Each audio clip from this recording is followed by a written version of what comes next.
1-2 coming. Soft fly ball. Stanton lines it up. Runner tags and comes home. Stanton's throw to the plate. In time! He is out at the plate! On a hop! Mathis with the tag. Brian Price, Reds manager, is out. Mike Winters, the home plate umpire. First of all, why didn't he slide? He came in purposely trying to say he was blocking a lane. This is a whole different game. He didn't even slide. He should be out anyway. He didn't even slide. He's trying to get a call as opposed to playing the game the way it should be. This call has changed. It's going to change a whole lot in baseball. Let me just say this. And I'll say this. Over on Reds TV, they're probably saying, hey, he didn't have a lane. He should score. But that's not right. And if this call's changed, it's going to change a whole lot in this game of baseball as we know it. Oh, he's safe. Game's going to change from this day on. And mark down the date, July 31st, 2014. Mike Redmond right now rips his shirt off, throws his hat. I feel like doing the same thing.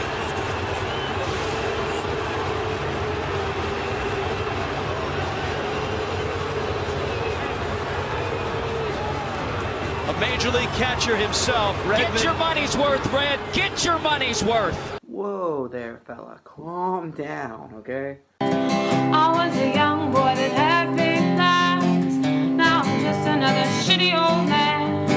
I don't have fun and I hate everything. The world owes me, so fuck you. Glory days don't mean shit to me. I drank a six-pack of apathy. Life's a bitch and so am I. The world owes me, so fuck you. Hello, and welcome to another episode of John Sequitur. I'm the John that's in the word John Sequitur. Can you guys, let's take these off and see if I can't maybe squint my way through this episode. It's almost March, so spring training is here. Baseball! Are you excited? Probably if you're from Boston or New York or Los Angeles or Chicago, maybe Houston, and that's it. Now we can all pretend that there's this sort of magic about baseball. But if you're from where I'm from, Pittsburgh, well, no, there's no magic involved.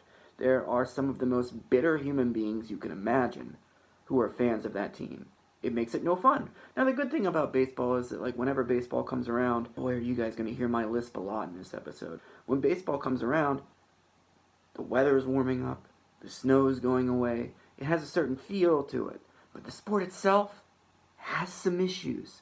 Now, I have a cold today, so I'm not going to be able to yell like I normally am. But I can still get worked up. And it might be ridiculous to listen to. But hang with me here. We're going to fix baseball together. You and me. We're going to fix it. First problem that we have with baseball is the very obvious one. The salary cap. There isn't one. Now, you may say, but John, it's gone too far. We can't, make people who make $190 million a year all of a sudden make $25 a year. Yeah, we can't do that. But we can grandfather it in. Because let's face it, whenever somebody brings up there needs to be a salary cap, somebody will be like, well, the Kansas City Royals made it there once with a really small salary. Or, oh, I don't know, the Pirates got to the playoffs before. Or, shit like that. The Twins have been there. How many World Series have those teams won? None. None. Not since I've been alive. They've won none. Maybe the Royals won one. I can't remember. But that would be one. My idea is grandfather it in. These contracts that are super expensive, once they hit the end, those people don't get paid anymore, and they have to restructure their contract to fit the salary cap.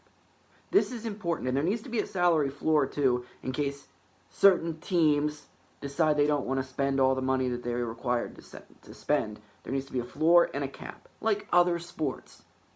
Then it really does become an issue of who can manage their team better. Because when someone like Manny Machado ends up on the free agency market, these guys right here aren't going to go get him. Could they? I think they could. Okay, if they can get him, they're not going to be able to pay like anybody else. Meanwhile, the Padres can just throw whatever they want at him. The Dodgers can throw whatever they want at him. The Red Sox, whoever, can just throw money at them. So, Whenever somebody like the Red Sox, who won it last year, or the Dodgers, who have been there twice, or the Yankees, who go there all the time, win a World Series, how good does it feel to kick the shit out of the lowlifes in the world? Okay, next up, the season length is too long. 162 games to get how many teams in the playoffs is it now? 10 out of 30? 66% of the teams don't make it, and they have to play 162 games to figure out which ones those are going to be. Here's an idea. Make a half-season schedule. When you hit the halfway point of the season, you eliminate half the teams.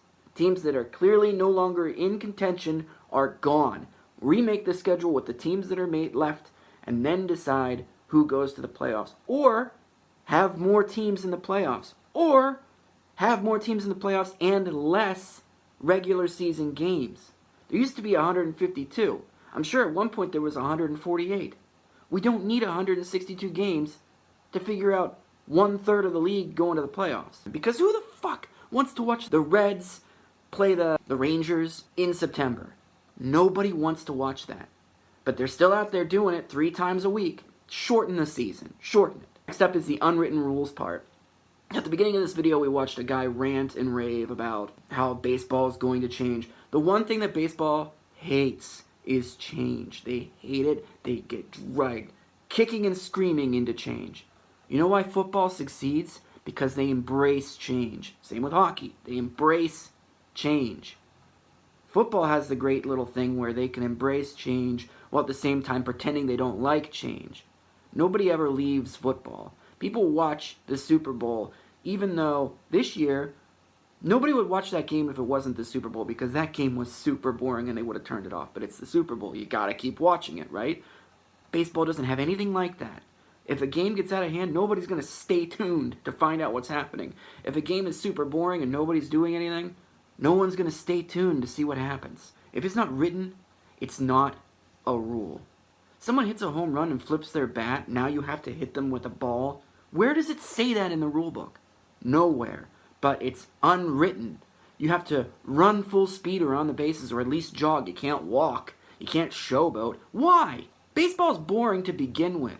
Add some flair to it, for crying out loud. I mean, oh my god. Somebody hits a home run and like, okay, it's fine, no problem. Do you realize what you just did?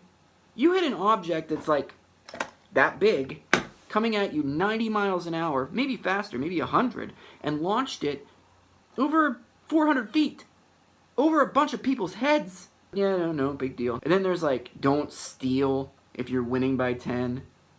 Don't bunt in certain situations. Just, you know what? Do whatever you want. If a team's losing by 13, they need to stop you from making it a 15-run game. Other sports do that. Like, if a team is up 8-1 in hockey, they're going to make it 10-1 if they can. If a team's up 63-0 in football, they might put in their third string, but their third string quarterback is going to throw the football and try to make it 70-0. It's your job to stop them. Baseball is a bunch of fucking pansies. They are. Alright, on to the next thing. The DH. Now, here is where my mind explodes. There hasn't been a significant difference in the leagues in baseball since 1995. There's been interleague play since then. So the American League and the National League are just a way to split up, like it's like conferences in football or in hockey, conferences like that. Only the conferences here don't make any sense, because in the AL, the American League, you can have a guy hit and only hit. He doesn't have to do anything else, and therefore the pitcher doesn't have to hit. Fine. In the National League, the pitcher has to hit, or you have to take him out of the game and put in a pinch hitter.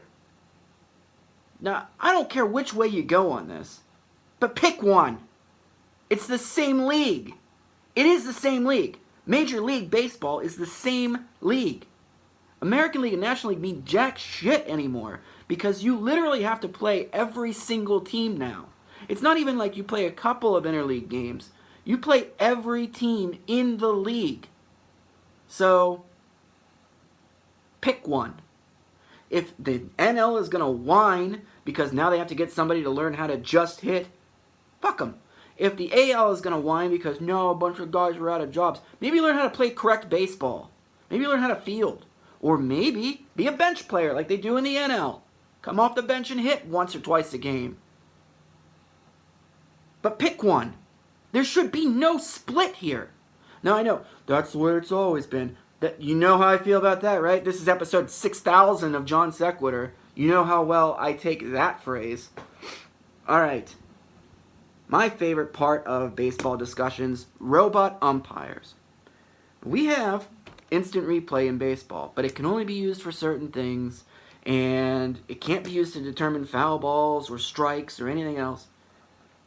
The sheer amount of money that is put into Major League Baseball requires that Major League Baseball is perfect, or as close to perfect as we can get it. That means if we have the technology to tell a ball or a strike, we don't need a home plate umpire. If we have the technology to tell if somebody's out or safe at first, we don't need an umpire on first. He can make the first call. If you want to keep him around because of the labor unions, fine. But if it's determined that the player's foot is a millimeter off of that bag when the ball hits the glove and the guy standing on first has his foot on first, that guy running is out. I don't care what argument you are going to try to make here. Either his foot is on the bag or it is not on the bag. If his foot is not on the bag, he is out. Now, we don't necessarily have that technology yet, but maybe we put something in the baseballs, and something in the gloves, and something in the base, so that we can tell exactly when the foot touches the bag and when the ball touches the glove. If we could do that, then we would not need first base umpires, which would have really helped that guy from Detroit back in 2008 or 9 that lost a perfect game. But, human error is important in baseball. Why is human error important in baseball? Human error screws baseball teams. It makes fans miserable. It makes fans waste their money. If an umpire screws something up and the home team loses and they would have won had he not screwed up, what a waste of money. What a waste of time. Because it's not correct. Yeah, you can be like, well, no, it happens. No, it should not happen. It should not happen. We have the ability to make it not happen. So why aren't we doing it? Because human error. Fuck you and your human error. So, I think that's everything I have. If we could do all of those things, I would love baseball. Everyone would be like, oh, it takes too long to check every replay, blah, blah, blah. You know what? If you want the game to be flawed, if you want it to be imperfect, then I don't want to talk to you. You're missing the point here. This is an extremely profitable and expensive sport. And if I'm going to spend my money to go sit with a bunch of negative people and watch people not be able to flip bats, I want it to be perfect. Or I'll go to the zoo. I'll give my kid a hot dog at the zoo. I don't need to take him to a baseball game where everything is just, whatever, whatever works, who cares? As long as it's the same as it was in 1885. Go Pirates.